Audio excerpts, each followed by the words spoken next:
The envelope was still on the table when I walked in. I don't know why I noticed it first. Maybe because everything else in that conference room felt so carefully arranged. The mahogany table, the leather chairs, the way my aunt had already positioned herself at the far end like she was expecting a portrait to be taken. But the envelope sat slightly off-center, like someone had set it down in a hurry and forgotten to straighten it, and I couldn't stop looking at it. My grandmother had been gone for 11 days. I kept doing that math without meaning to. 11 days since the hospice nurse called. 11 days since I drove 4 hours through rain to get back to Clover Hill, the small Virginia town where my grandmother had lived in the same white house for 53 years. 11 days since my aunt told me, at the reception after the funeral, that I didn't need to worry about the estate proceedings because everything had already been sorted. I remember thinking it was a strange thing to say to someone at a funeral.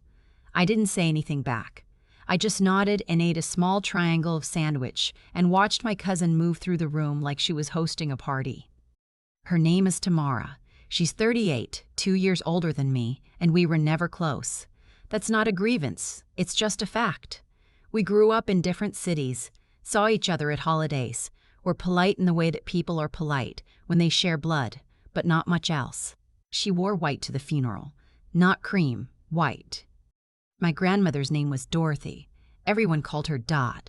She had a bakery in Clover Hill for 31 years, a little place on Merchant Street called Dot's, and she made a lemon cake that people drove from 3 counties over to buy.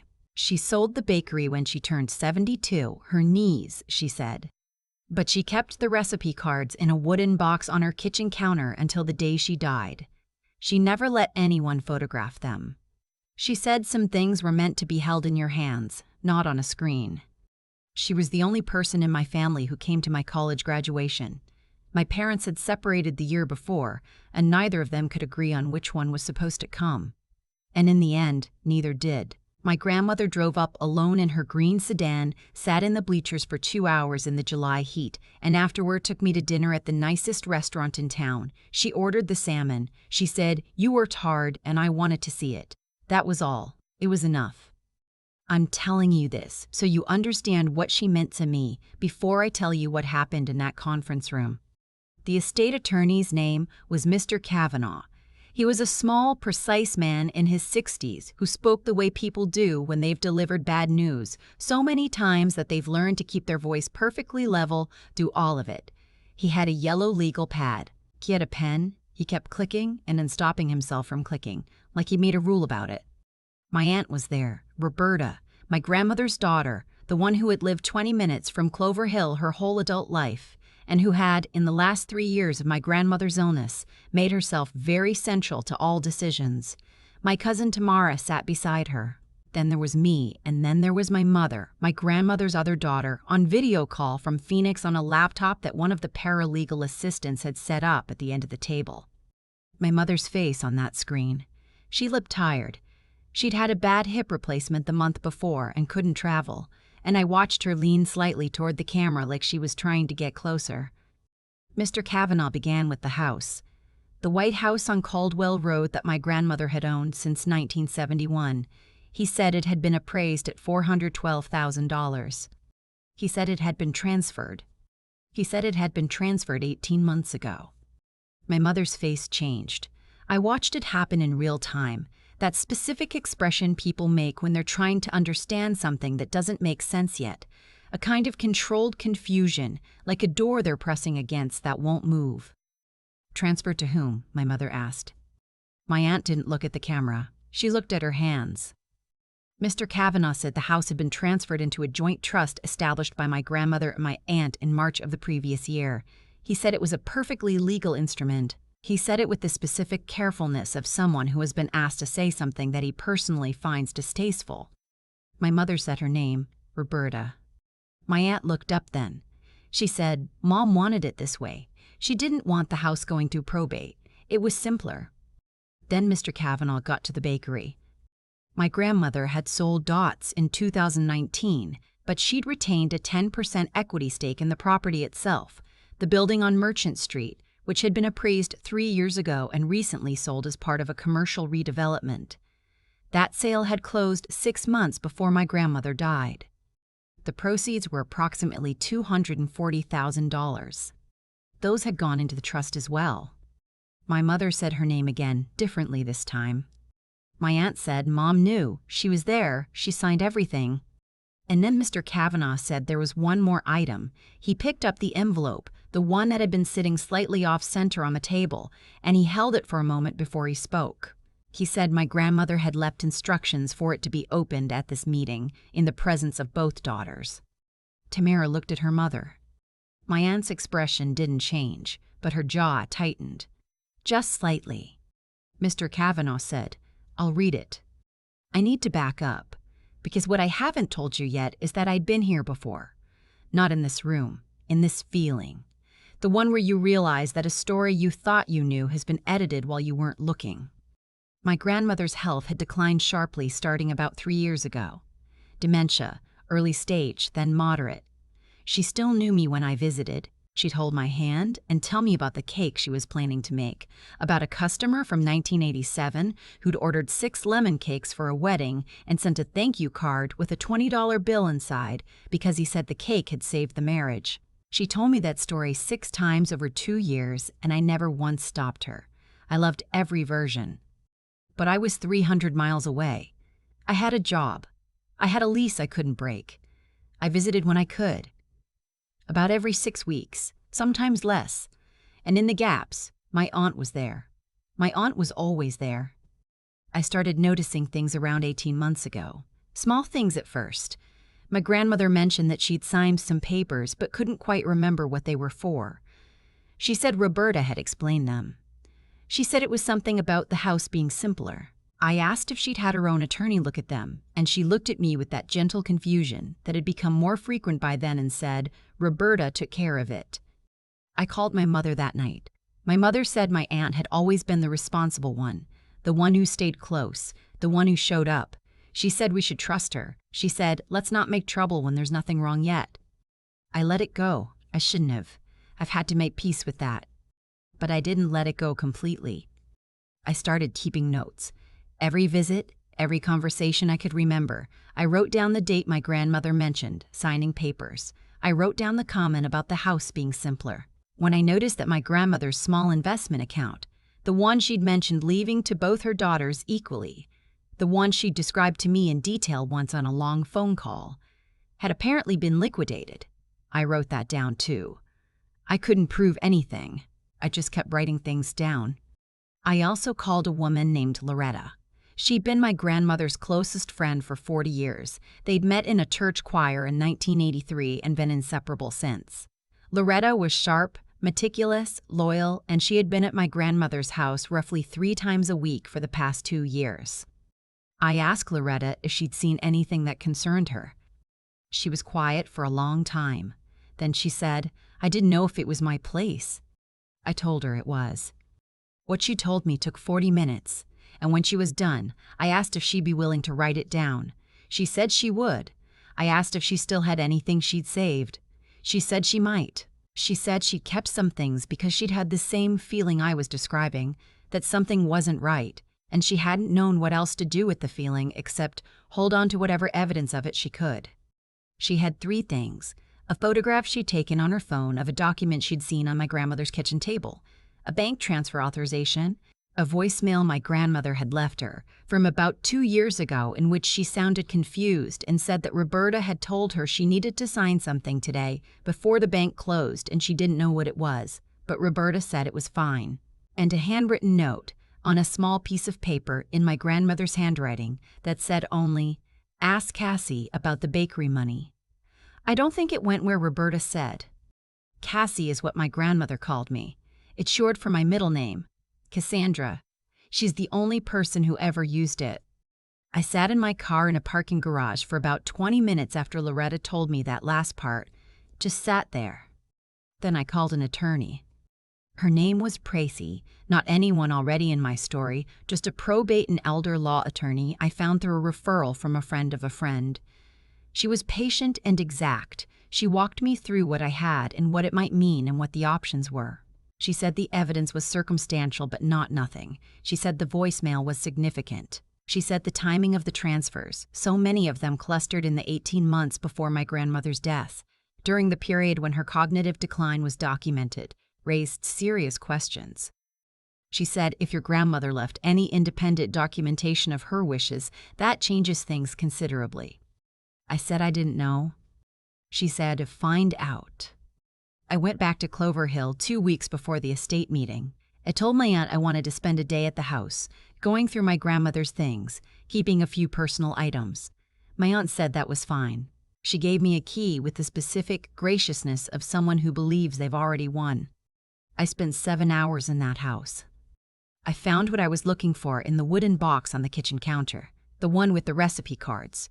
Underneath the recipes, tucked beneath the lemon cake, which was on top, which felt deliberate, was a sealed envelope, not from Mr. Kavanaugh's office, a plain white envelope, my grandmother's handwriting on the front. It said, for both my girls. I stood in that kitchen for a long time. I didn't open it. That felt important, that it should be opened the right way, in the right place, in front of the right people. I photographed it. I told Preeti. She agreed it should be presented at the estate meeting.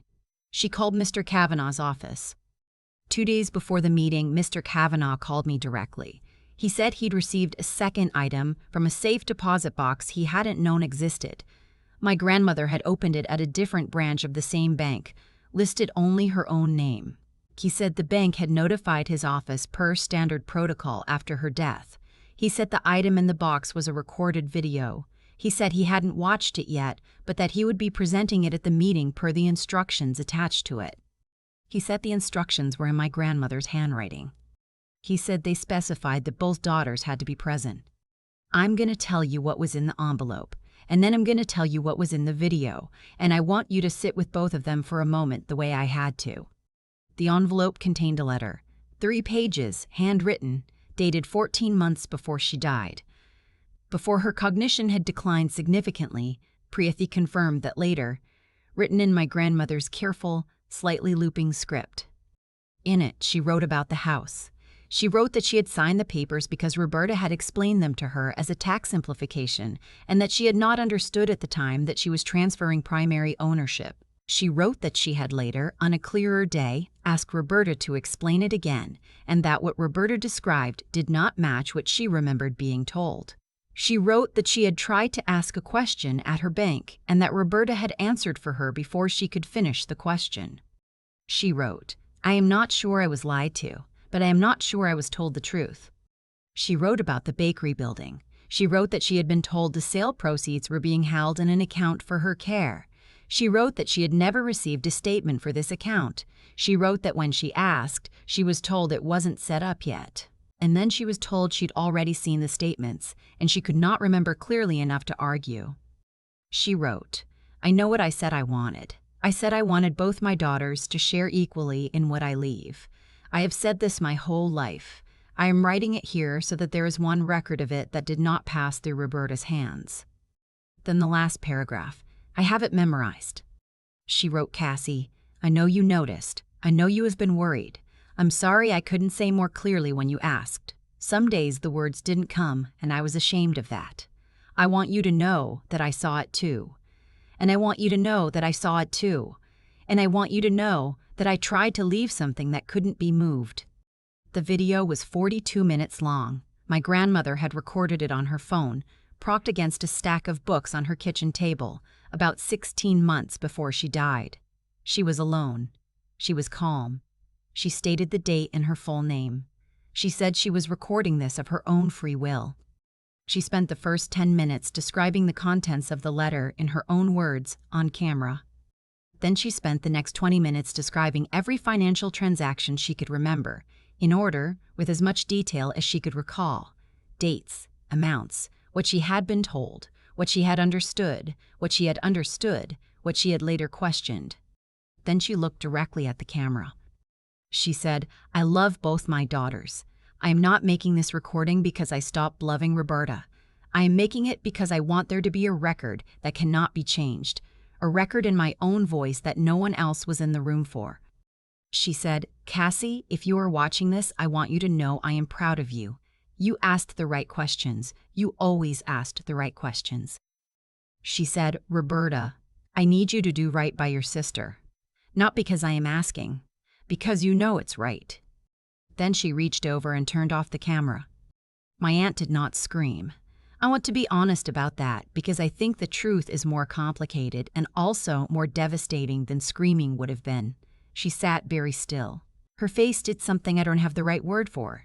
It collapsed inward, somehow, like a structure losing its supports. Tamara put her hand on her mother's arm, and my aunt didn't respond. My mother on the laptop screen was crying, quietly. She had both hands pressed over her mouth.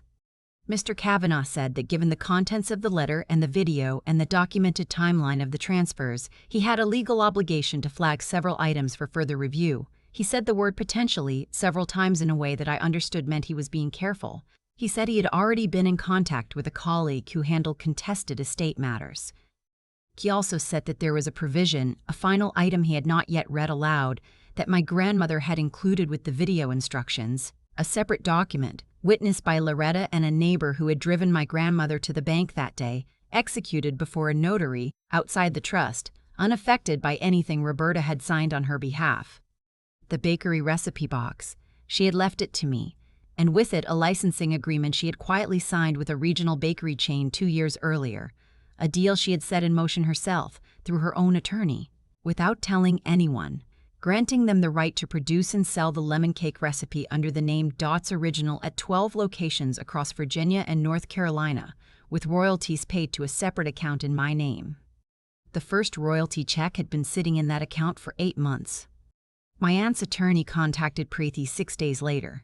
The conversations that followed were long and uncomfortable, and I was not present for most of them, which was probably good for everyone. What I can tell you is that the house was eventually returned to the estate. The proceeds from the bakery building sale were subject to a formal review. The trust was dissolved. It took a long time. It cost money and energy I didn't have. There were weeks when I thought about walking away from it, and I had to call Preeti and have her remind me that it wasn't about the money.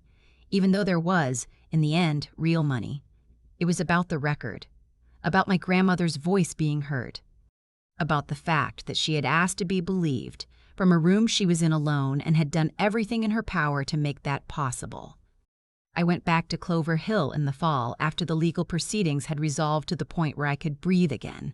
I drove down on a Friday evening and stayed in the house, my grandmother's house, which the estate had kept intact during the proceedings, and I slept in the bedroom that smelled like the lavender sachets she kept in every drawer. In the morning, I made coffee and sat on the back porch and watched the light come across the yard the way my grandmother used to describe it. She always said, the morning light, there was the only light that was the right temperature. I'd never understood that when she said it. I understood it then. The recipe box was on the counter. I'd put it there the night before without thinking about it, just placed it in the spot it had always occupied, because it looked wrong anywhere else. I opened it. I looked at the cards, her handwriting on every one of them, the ink faded in some places, smudged in others where her hand had moved too fast. The lemon cake was on top. It will always be on top. I didn't touch it. I just stood in that kitchen and let myself understand, in a way I hadn't let myself yet, that she was gone. And also that she had stayed, a little, in the box, in the recipe, in a video she'd filmed alone in this kitchen, with her phone propped against some books, looking directly at a camera and saying, I want there to be a record. There is. Some people try to take what isn't theirs and count on the silence of the people they've wronged. They count on confusion, on distance, on the particular cruelty of watching someone's memory fail and using that failure as a door. My grandmother knew that. She was sharper than anyone gave her credit for, even at the end. She couldn't always hold a thread all the way through a conversation, but she understood what was happening to her, and she did what she could with what she had. She left a record in her own voice. That's the thing they didn't expect. That's always the thing they don't expect. That the person they thought they'd already won against was, quietly, the whole time, doing something they couldn't undo. I still can't make the lemon cake the way she did. I've tried 4 times.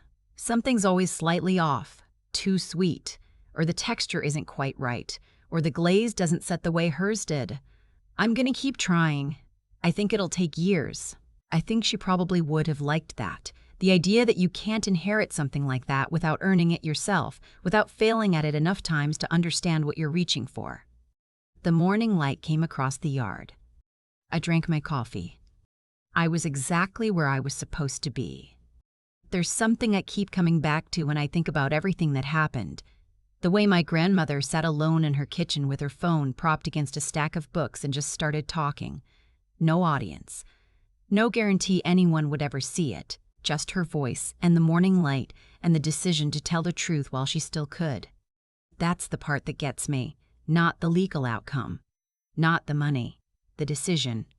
Because it would have been so much easier to let it go. She was tired, her memory was slipping. The path of least resistance was right there. Sign what they put in front of her, trust that Roberta meant well, and spend whatever time she had left without the weight of a fight she might not live to see finished. A lot of people would have taken that path. I probably would have, at her age, in her condition. I don't say that with shame. I say it because I want to be honest about how hard what she did actually was. She chose to do the harder thing. She chose it clearly, on a good day, before the fog came back. She found an attorney on her own, opened a safe deposit box on her own, pressed record on her own phone, and spoke for 42 minutes. That's not a small act. That's someone who understood that the right thing and the easy thing were two different roads and made a deliberate choice about which one to take. I think about that whenever I'm tempted to stay quiet about something that matters. And then there's Loretta, my grandmother's friend for 40 years, who kept a voicemail and a photograph and a handwritten note because something didn't feel right, even though she didn't know what to do with the feeling. She held on to those things because she believed they might matter someday, because she was paying attention when it would have been much simpler not to. That kind of careful, quiet attention, noticing what's in front of you and trusting what you notice. That's its own form of courage. Loretta didn't storm into anyone's office. She just kept the receipts. And when I asked, she handed them over. What I've learned, living through this, is that the people who take advantage of others usually count on two things: confusion and silence. They count on the confusion of someone whose mind is failing them. They count on the silence of the people who notice but don't know what to do. Roberta had both of those working in her favor for a long time. What she didn't count on was my grandmother's stubborn clarity on her good days. What she didn't count on was Loretta's quiet loyalty. What she didn't count on was me writing things down in a notebook for 18 months because something felt wrong and I couldn't prove it yet. You don't have to have a law degree or a private investigator or some dramatic confrontation scene. You just have to pay attention, stay honest about what you're seeing, keep asking the questions that need to be asked, even when it's uncomfortable, even when people tell you you're making trouble out of nothing. I still can't make my grandmother's lemon cake right. Every time I try, something's slightly off. But I'll keep trying, because she would have wanted me to earn it rather than just inherit it. She understood that some things can't be handed to you. They have to be worked for, slowly, imperfectly, across enough failed attempts that you finally understand what you're reaching for. That's the only inheritance that really lasts.